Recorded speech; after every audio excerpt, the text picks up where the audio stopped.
Kakak dan papa mau ambil air wudhu dulu. Jadi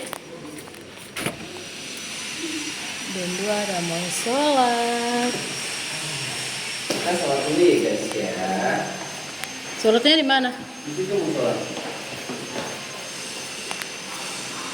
Oh. Nanti mama mau apa ini sholat mama? Mama belum bisa sholat. Iya nanti mama. Biasa.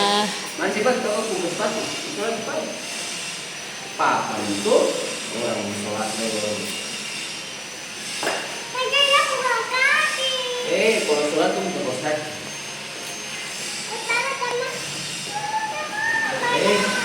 Kalau mah Allah marah deh.